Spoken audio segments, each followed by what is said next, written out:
Уважаемые украинцы, позвольте мне от лица всего чеченского народа и от себя лично поздравить всех вас с великим праздником, Днем Независимости.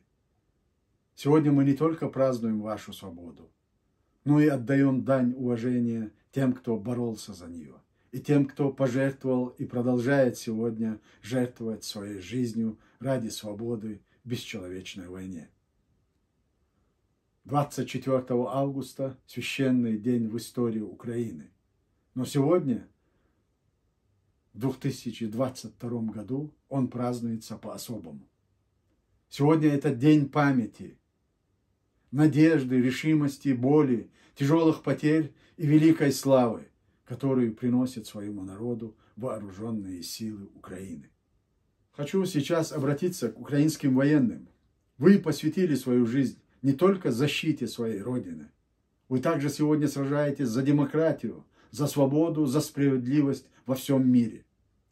И для чеченских добровольцев является большой честью сражаться вместе с вами плечом к плечу против общего врага.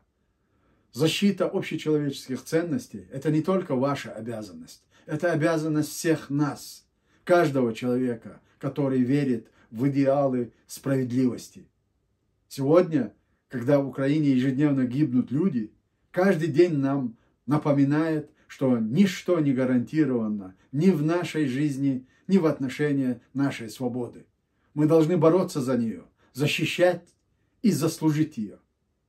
Сегодня стойкость украинского народа стала примером для всего мира.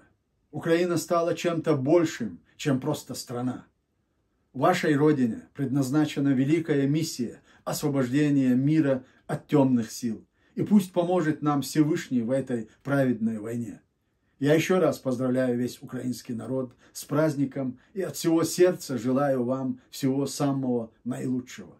Слава Украине!